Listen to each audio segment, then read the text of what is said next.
It's a manipulative tactic often used by narcissists and other abusers to deflect blame, avoid accountability, and maintain control over their victims.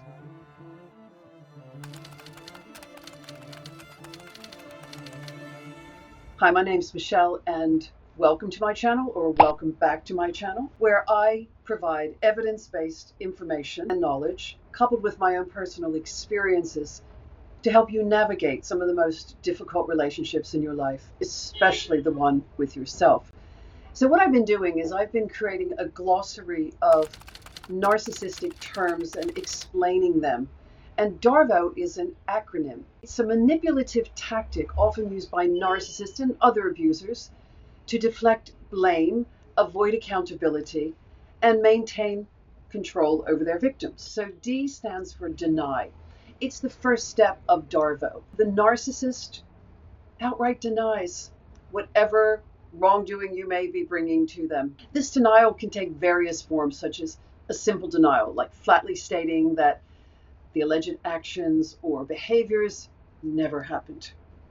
They just never happened, and they will double down on this. So, for example, let's say they might say, I never said that, or that never happened. And this goes into the territory of gaslighting, as I'm sure you've recognized, where you begin to deny your reality because you know it happened and you know they said that. You didn't record it, but you know that that happened. So that's the very basic one. Minimization, admitting to some behavior, but, downplaying it. For example, they might say, I might have said something like that, but it wasn't meant seriously. It was just a joke. That's one of my favorite ones. It was just a joke. So they minimize it. Distortion could be the next part of denial, twisting the facts to make their behavior seem justified or insignificant. For example, you're overreacting. It wasn't a big deal. Get over it. And then they really minimize and gaslight you because it's beginning to turn you into the person that is attacking them, and they are the victim. So that's the D part of Darvo. The A part is attack. Once denial is established, the narcissist moves to the attack phase. So this involves character assassination, attacking the victim's credibility, perhaps integrity, or mental stability. For example, you're just crazy, or you're always making things up. What's wrong with you? So they're blame shifting. They're accusing the victim of being the real cause of the problem when they are really the cause of the problem. So, for example, if you weren't so sensitive, this wouldn't be a big deal.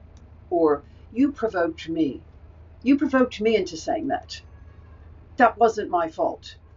So, I'm sure some of these are recognizable to you. They certainly are recognizable to me. They may use intimidation, using threats, aggression, or other forms of intimidation to silence the victim. For example, if you keep accusing me, there will be consequences.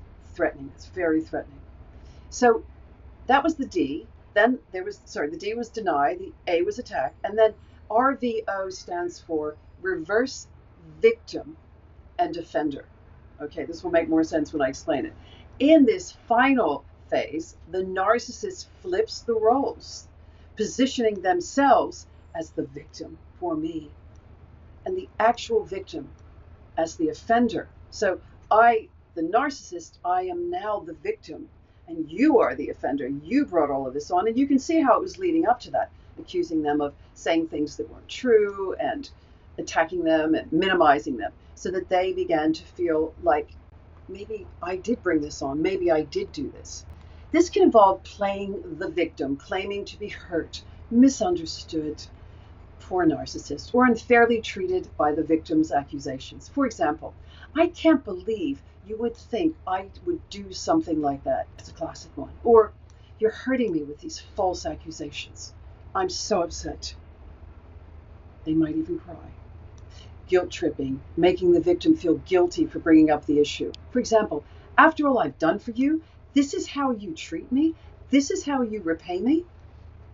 That's a classic one as well. I heard that many times.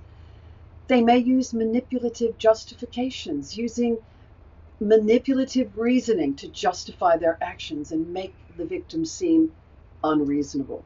An example would be, I only reacted that way because You were being impossible. So everything, as you can see, everything turns back to the target and deflects away from the narcissist. So I'm going to give you an example scenario. So imagine a situation where a partner, the narcissist, has been caught lying repeatedly.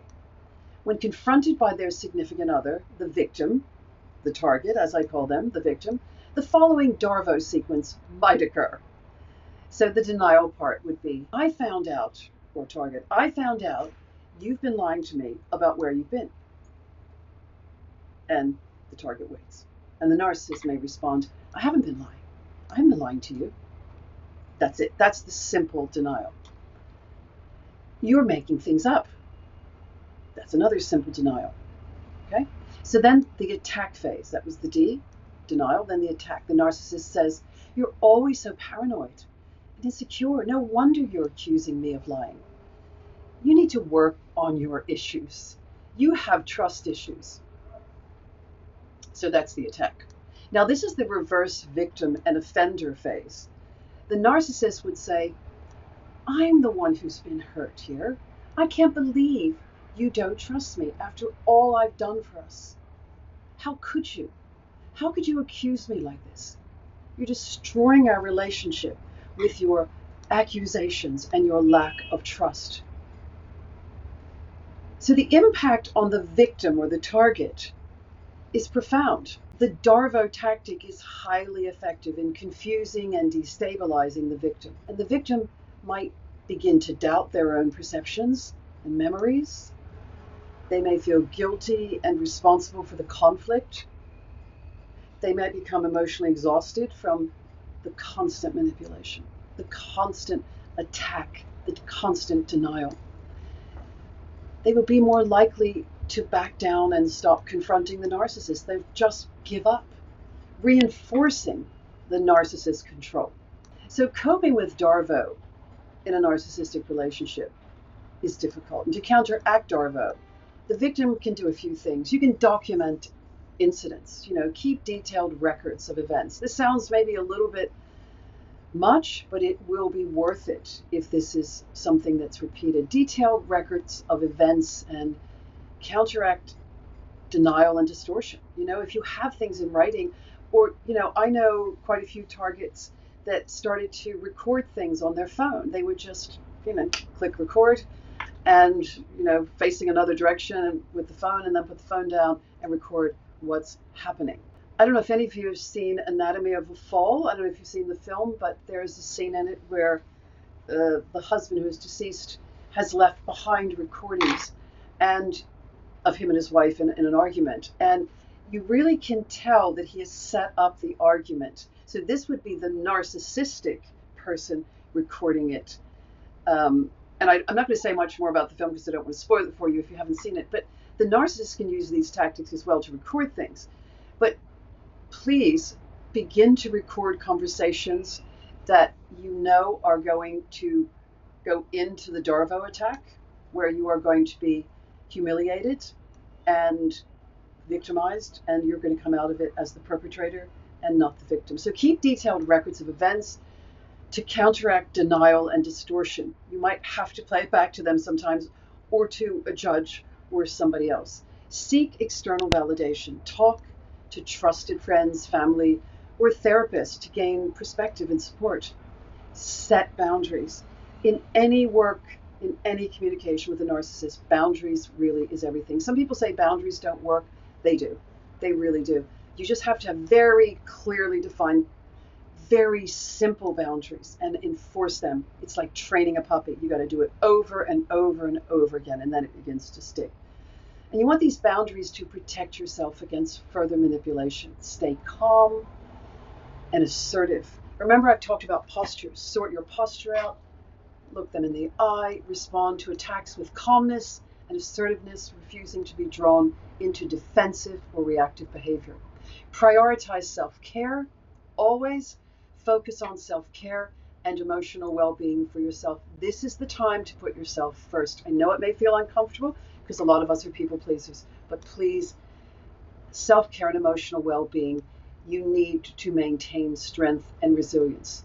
Thank you very much for joining me on this video today. Please, as always, hit the subscribe button, and there will be resources in the blurb for you for future videos or related videos. Thank you very much. See you again soon.